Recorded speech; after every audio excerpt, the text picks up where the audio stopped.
We live in an amazing time in history. I would like to say it's unlike any other, and in many ways it is, because of the technological advances that have happened over the last 50 years, in some ways are just mind-melting. I mean, think about it this way, just in entertainment. For example, we went from pinball machines to VR. It's a fact. We went from albums like vinyl to 8 tracks to cassettes to CDs to streaming music.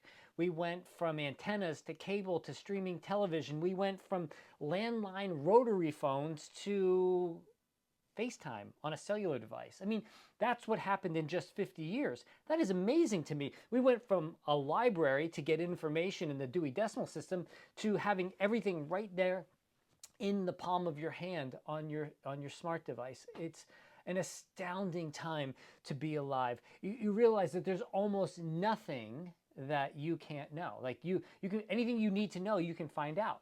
And it's very rare to be stumped. And when you are stumped, what do? Well, you Google it. Like if you're like, oh, what's that actor's name? And you pull up a couple of movies and there it is. Or it doesn't matter what it is. If you don't know the answer, what a common thing in our world today is we Google it. We have access to everything and have access to everything all the time. You see, what's amazing about this time in history, the world we live in, everything seems to be knowable. You have at your fingertips access to virtually all information. Any question that you can come up with and I can come up with. And it's a giant leap for humanity. And since we have such extensive, exhaustive information at our hands, that makes the world perfect. I mean, everything is right now, right? No, it's not true. It's not all right. The world's just as broken as it was from the fall. So the world should be a perfect place if knowledge and information solved it all, but it's not. I mean, isn't it all we need? Sometimes we believe that. Isn't it all we need that if I just know why, then everything will be solved? But it's not true. And I can give you an example of how I can prove to you that's not true. And when you, for example, when you lose a loved one and you find out why, what it was that took their life, whether it was cancer or whatever it may be, that doesn't solve the problem. That doesn't take away the pain. So knowing doesn't always solve the problem. Something that's measurable or knowable doesn't make the world perfect. And not only not knowing why doesn't solve the problem or the pain, but there are questions in this life that don't have solid answers. That's just plain and simple. There are things you can Google and you're not going to get the answer, or a direct answer at least. You might get a theory or one person's perspective, but that's about it. For example, why do we yawn? If you Google that, you'll find out there's lots of ideas, but nobody knows definitively why we yawn. Or what is consciousness? I mean, you take it a step deeper. What is consciousness? Well, there's lots of theories, but what is it? Where is it? And on and on and on. And so this is like the reality that there are mysteries in life. There are things that can't be measured or known as like information. There's things that just aren't that way. And my point is simple. Even with all of the advancements that we have, that you and I live within all of the time, there are significant parts of life that are a mystery. And the reality of this mystery, to me, proves something. It proves there's more to this life than what is measurable and what is knowable. And my life experience tells me that that's often where God moves, in the mystery. And when I say mystery, I mean the what's not measurable, okay? Or just that's just information. For you see, God is not bound to fit within your knowledge. Like he's not just going to fit in the box of the way you decide that he does. God is not bound to a Google search, although you could Google search God and get some theological ideas and have information, but it doesn't answer the deeper reality of who God is. We cannot disregard that God in that sense is a mystery. And this particular season of the year, we celebrate what's called Resurrection Sunday, or Easter is where we're at particular today, celebrating the long-standing belief that Jesus was raised from the dead. And I'll tell you, that in and of itself is a mystery. That's different. And it may be something for you that's familiar. It may be something that you're questioning, or it may be laughable to you, like you're watching this going, yeah, I'm glad you believe that, but come on, man, that didn't happen. But I have to tell you, When you understand the mystery and begin to pull in the mystery, you see the deeper reality of who God is, and you can't back away from it. Let me show you what I mean. I want to share with you an account of the empty tomb from firsthand witness of Matthew, who was there with Jesus. And he walked with him, worked with him, lived with him, ate with him. I mean, he hung with Jesus the whole time. And he gives us an account of the empty tomb. And I want us to hear that today. And in this account that Matthew transfers to us is the mystery and what is knowable. I'll show you what I mean. So we're going to take a look at Matthew chapter 28, beginning at verse 1. After the Sabbath at dawn on the first day of the week, Mary Magdalene and the other Mary went to look at the tomb. There was a violent earthquake, for an angel of the Lord came down from heaven and going to the tomb rolled back the stone and sat on it. His appearance was like lightning and his clothes were white as snow. The guards were so afraid of him that they shook and became like dead men. The angel said to the women, "Do not be afraid, for I know that you are looking for Jesus who was crucified. He is not here. He is risen, just as he said. Come and see the place where he lay.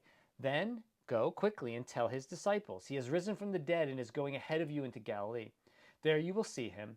Now I have told you." So the women hurried away from the tomb, afraid yet filled with joy, and ran to tell his disciples. Suddenly Jesus met them. "Greetings," he said. They came to him, clasped his feet, and worshipped him. Then Jesus said to them, "Do not be afraid. Go and tell my brothers to go to Galilee. There they will see me." According to Matthew, there's the Marys. We'll call them the Marys. There's two Marys. The Marys are headed to the tomb to anoint Jesus' body. Now, let me just help us understand what that means-ish. Like, you've probably never anointed a body, right? I mean, I haven't. So what are they doing? A modern day equivalent would be taking like flowers to a grave. If you took flowers to a grave, that's essentially what they were doing. I think you get the equation there. And so that tells me they understand that Jesus is not alive. Like that is knowable. They're not questioning that. They get that. They understand that. Now, some of the odder things that happen here is there's an earthquake. The guards just pass out or something, and an angel shows up. I mean, that's just pretty wild stuff, but that's happening. And this is part of the mystery, but not the full extent of the mystery. And what I want you to hear is in verses 5 and 6, we get the knowable and we get the mystery that's all wrapped up in it. Watch this, verses 5 and 6. The angel said to the women, "Do not be afraid, for I know that you are looking for Jesus who was crucified. He is not here, he has risen, just as he said. Come and see the place where he lay." The death of Jesus was certain for the Marys. They knew it because they saw it and they felt it with their broken hearts. That was no question to them. And he's like, the angel said, "Yeah, you're looking for Jesus. He was crucified." Right. We're on the same page. You got it.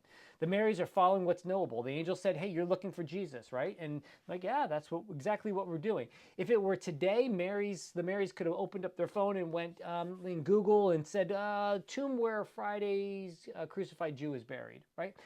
They could do that. It would say, "Tomb of Joseph of Arimathea, purchased on this," in Wikipedia, right? That's where they're at. These are all things that are knowable, and they get it. And they would have got a very direct answer if they were able to Google it, but the angel's doing that for them. It's the next part of the angel's statement to the Marys that delves into the mystery. He is not here. He is risen, is what the scripture says. Okay, so if he is not here, he's risen. He's not here, but he should be, because he's dead, and we enter the mystery. What I can know tells me he should be right there on that cold stone slab, but he's not. And to complicate things, the angel says he is risen. It's not that the body was stolen, but he is alive. And that is where you're like, okay, that's not computing. That doesn't happen. Dead people don't come back to life. How can a dead person come back to life? And this is where God works within the knowable, like, yep, Jesus should be there. He's not. But he's risen, he's alive. But don't disregard the mystery of Christ right here. God isn't always going to fit into your box, into what you can add, measure, or just simply figure out. And think about it this way. You and I are limited. Even down to, if you don't know something, you can Google it, but you don't know it. That means you have limits. God is not. And none of us know everything. And so I realized this: if I can't fully grasp everything and I can't know everything, but I can know God completely and know exactly what he's going to do, then he's not much of a God, because I know how much I'm not. Maybe you followed me on that. Or let me just simply say it this way: if God does not work in the mystery, how much of a God is he? Right? I mean, if God only moves in what makes sense to me or is measurable, then he isn't much of a God, if I can figure him out. And trust me, I'm pretty limited. But God is supernatural, meaning it's beyond the natural order of things. And this is the mystery of it all. It's not measurable, but God is knowable. Knowable, but through faith. So anyway, why does all of this matter? Well, for starters, his ways don't always have to make sense, nor do they have to fit within logic. When the prophet Isaiah penned God's word spoken through him, said it this way in Isaiah chapter 55, verses 8 and 9, giving us insight into the mystery of God. Isaiah 55, 8 and 9. For my thoughts are not your thoughts, neither are your ways my ways, declares the Lord. As the heavens are higher than the earth, so are my ways higher than your ways, and my thoughts than your thoughts. What Isaiah says here is essentially some of our experiences with God are going to be a mystery. Jesus should be in the tomb, but he's not. That's a mystery. It's a mystery, and it's a mystery because of a miracle that God stepped in and did something out of the norm. As I shared with you a few videos ago of what a miracle is where God has set in order of the way things work, like the sun rises in the east and sets in the west. Like we get that. Or there's gravity. Like it helps us to be able to live and exist. There's the right amount of oxygen in our atmosphere so that we can live and be alive. But when God comes in and changes that, alters what he has set, that's a miracle. And so in this case, dead people stay dead. The finality of death, there really aren't words to describe it, right? It is that final. And so where Jesus should be, and this might sound a little harsh, but he should be on that stone slab beginning to rot. That's the natural order of things, but he's not. He's alive. And so the women see this, the angel tells them that, and they run to go tell the disciples, and they run into Jesus because he's outside the tomb. He's hanging out, and he's like, hey, basically, good morning, ladies. He says, greetings. He's alive. It's a miracle. And when I think about that all the way through, it doesn't, as far as sense goes, I'm like, I don't know. It doesn't make a whole lot of sense. Dead people don't come back to life, but my faith tells me it's true. And here's the thing. The biggest problem that we all face is death. Every single one of us. And Jesus is not bound by death. Death didn't stop him. He's alive. He's outside the tomb. And this doesn't have to make sense. It isn't measurable. And I know that because he said his thoughts are higher than my thoughts. And I don't necessarily always get it. He can do more than I can imagine. And it's hard for me to imagine a miracle, right? But his ways are higher than my ways. So he's right in his lane. It might feel like a mystery, but it's discovered and known by faith. The resurrection restores you and me to the family of God. He isn't where he should be, and that proves to me we are limited, but we can know by faith of his salvation. You see, this is just like a flyover view of understanding the resurrection. Our next video, we'll talk more about the meaning of the empty tomb, but it clearly shows me that Jesus does work in what we could, in this sense, call a mystery, because a Google search isn't going to answer these bigger questions, meaning he's higher than what I can think, and his ways are grander than mine. It doesn't have to make sense. So what does that mean to you and me today?